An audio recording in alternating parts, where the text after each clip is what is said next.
ఋతుపవనాలు తిరిగి వస్తున్నాయట. ఏమొస్తున్నాయో ఏమో వచ్చే అంటున్నా వెనకెక్కే పోతున్నాయి. ఇంతవరకు వాన పడ్డ పరిస్థితి లేదు. దారుణంగా ఉన్నది పరిస్థితి.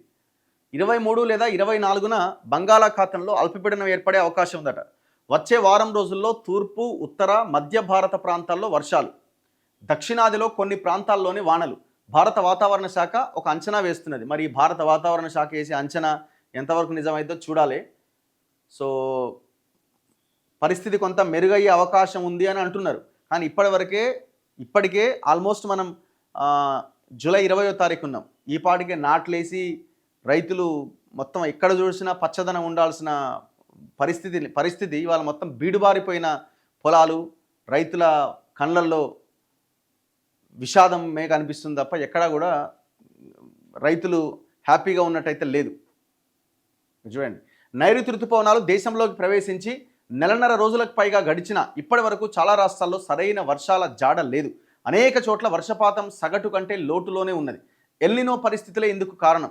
గత కొన్ని వారాలుగా మేఘాలు పలచబడి మైదాన ప్రాంతాలు ఎండలతో ఉడికిపోగా వర్షాలు కేవలం హిమాలయ పర్వత ప్రాంతాలకే పరిమితమైనవి. ఈ క్రమంలో దేశంలో వర్షాల కోసం వేచి చూస్తున్న వారికి భారత వాతావరణ శాఖ ఒక చల్లటి కబురు చెప్పింది. బంగాళాఖాతంలో మరో అల్పపీడనానికి అనువైన వాతావరణం ఏర్పడిన కారణంగా ఋతుపవనాలు తిరిగి బలంగా పుంజుకోవడానికి సిద్ధమవుతున్నాయట. ఈ నెల 23 లేదా 24 తేదీల్లో ఉత్తర ఒడిశా, పశ్చిమ బెంగాల్కు ఆనుకొని అల్పపీడనం ఏర్పడబోతున్నదని వాతావరణ నిపుణులు ఒకటి చెప్పారు. అల్పపీడనం వచ్చిన తర్వాత ఋతుపవన ద్రోణి తూర్పు భాగం దక్షిణం వైపుకు రాబోతున్నది. ఋతుపవనాల పునరుజ్జీవం ఈశాన్య భారతంలో మొదలై ఆ తర్వాత వచ్చే వారం ప్రారంభంలో తూర్పు, మధ్య, ఉత్తర భారత ప్రాంతాలకు విస్తరించబోతున్నది అని ఐఎండీ అంచనా వేసింది. ఉరుములతో కూడిన వర్షాలు విస్తారంగా కురిసే అవకాశం ఉంది. కొన్ని చోట్ల భారీ వర్షాలు కూడా పడతాయి. అయితే మధ్య, తూర్పు, ఉత్తర భారతంతో పోలిస్తే దక్షిణాదిలో కొన్ని ప్రాంతాలు తప్ప మిగిలిన ప్రాంతాల్లో వచ్చే వారం రోజుల వరకు చెప్పుకోదగ్గ వర్షాలు ఉండవట. ఈ అల్పపీడన వ్యవస్థ సముద్రం నుంచి తేమతో కూడిన గాలులను తన వైపు లాక్కొని వర్షపు మేఘాలుగా మారుస్తుంది. ఇది తూర్పు తీరం గుండా దేశం లోపలికి ప్రవేశించి హిమాలయాల వైపు వెళ్ళిన ఋతుపవనాల ద్రోణిని తిరిగి సాధారణ స్థానానికి నెడతదట.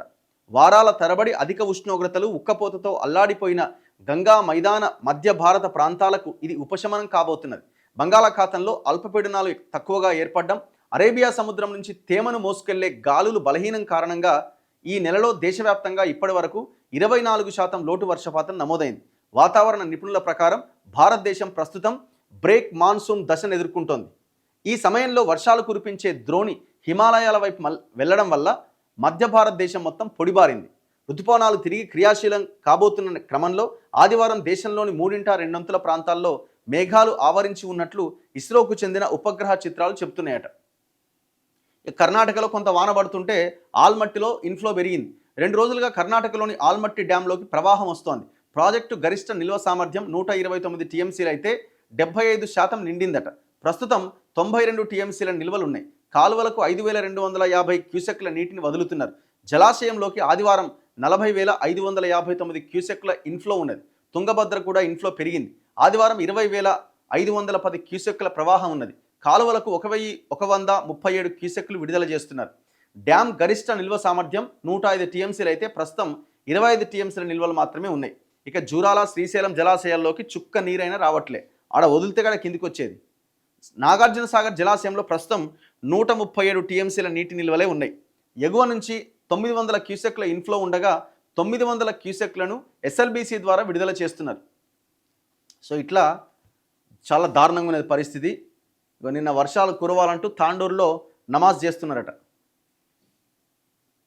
చూడాలి మరి, హోప్ పెట్టుకోవాలి అంతే ఇంకా.